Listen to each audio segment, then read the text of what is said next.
మాది సూర్యాపేట జిల్లా మోదె మండలం గ్రామం నరసింహాపురం. ఇష్యూ ఏంది? మా పాప డెఫ్ అండ్ డెఫ్ పుట్టిన కాంచి మూగి పిల్ల 9 సంవత్సరాలు.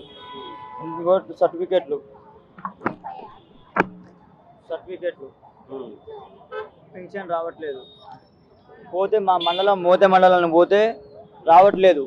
లేదు, సైట్ ఓపెన్ కావట్లేదు. టీఆర్ఎస్ ప్రభుత్వం ఉన్నప్పుడు ఎన్ని సంవత్సరాలు ట్రై చేస్తారు? 3 సంవత్సరాలు సర్టిఫికెట్లు వచ్చి 3 సంవత్సరాలు, డిజేబుల్ సర్టిఫికేట్ వచ్చి 3 సంవత్సరాలు, సదరం సర్టిఫికేట్ 2 సంవత్సరాలు.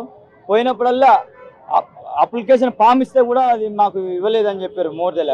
నిన్న కూడా ఫోన్ చేసి మొన్న కూడా ఫోన్ చేసి సైట్ ఓపెన్ అయ్యా సార్ అంటే కాలేదు. సైట్ ఓపెన్ కాదు, ఏం చేయమంటావు? సైట్ ఓపెన్ కాదు, ఏం చేయమంటావు? మా ఇంతకుముందు ఉన్న ఎమ్మెల్యే బొల్ల మల్లయ్య గారికి కూడా విజ్ఞప్తి చేసినాం. సార్ నేను నా సెల్లుతోటి వీడియో కాల్ చేసి వాట్సాప్ పెట్టి అన్నీ చేసినా కూడా రెస్పాన్స్ లేదు. ఇప్పుడున్న మా ప్రజెంట్ మాకు పద్మావతి గారు మాకు చేస్తుందన్న న్యాయంతో, మాకు చేస్తుందన్న గౌరవంతో పద్మావతి మేడం కానీ కలవలే. ప్రజెంట్గా నేను హైదరాబాద్ ఉంటా, వాచ్మెన్ అనుకుంటా. నాకు 3 అమ్మాయిలు, ఇల్లు రూరల్ రేషన్ కార్డు లేదు, ఇల్లు కూడా సరిగా లేదు, అమ్మ వాళ్ళ దగ్గర ఉంటున్నా. ఈ అమ్మాయికి న్యాయం చేస్తారని రేవంత్ రెడ్డి గారు మాకు చేస్తారన్న గౌరవంతో సీఎం గారికి విజ్ఞప్తి చేయడం. ఇది కూడా తిరిగి నేను ఇంతకుముందుకు ఎప్పుడు కూడా నన్ను రానివ్వలే. ఇవాళ పోవడానికి కూడా గౌరవం ఉన్నది. పోయి అప్లికేషన్ ఫామ్స్ ఇచ్చిన మెసేజ్ వస్తుందని కూడా చెప్పారు. ఇవాళనే ఇచ్చిన కాబట్టి ఇక సార్కి మనకి సీఎం గారికి విజ్ఞప్తి చేసేస్తున్నాం. మీరు ఎక్కడి నుంచి వచ్చారు? రంగారెడ్డి జిల్లా ఎల్బీ నగర్, ఎన్టీఆర్ నగర్, సాయిబాబా నగర్ మాది.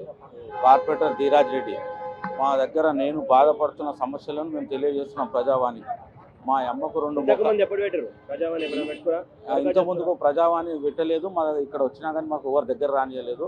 మాకు ఇప్పుడు కాంగ్రెస్ ప్రభుత్వం కంచె ఉంటుండే ఎవరి దగ్గర రానియలేదు. ఇప్పుడు కాంగ్రెస్ ప్రభుత్వం వచ్చినాక మాకు ప్రజావాణి అందరికీ సౌలత్ బాగుంది. లోపలికి వెళ్ళి మా బాధలు చెప్పుకున్నాం. మా అమ్మాయి 2 ముఖాలు అరిగిపోయినాయి, ఎన్నుపూస బొక్క నర మొత్తం ఒత్తుతుంది.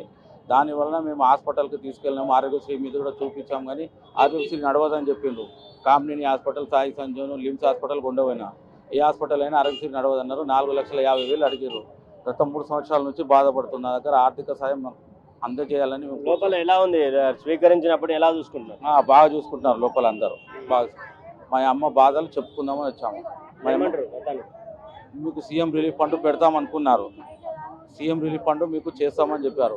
మా అమ్మకు ఆరోగ్యశ్రీ మీద కూడా కాదని చెప్పారు. మీ రేవంత్ రెడ్డి అన్నకు మేము నమస్కారం చేసి చెప్తున్నాం. మా అమ్మను మేము ఆపరేషన్ పెట్టొచ్చాం, అప్లికేషన్ ఇచ్చొచ్చు. గత 6 ఏళ్ల కింద టీఆర్ఎస్ ప్రభుత్వంలో కూడా డబుల్ బెడ్రూమ్ కానీ దళిత బంధు కానీ అప్లికేషన్ పెట్టుకున్నా. నేను ఒక హ్యాండిక్యాప్ని, నాకు ఇప్పటిదాకా ఎలాంటి స్కీమ్ రాలేదు, ఎలాంటి ఏ స్కీమ్ రాలేదు ప్రభుత్వం నుంచి. ఇప్పుడు మాకు కాంగ్రెస్ ప్రభుత్వం వచ్చింది, మాకు ఏదన్నా సహకరించాలని మేము కోరుకుంటున్నాం.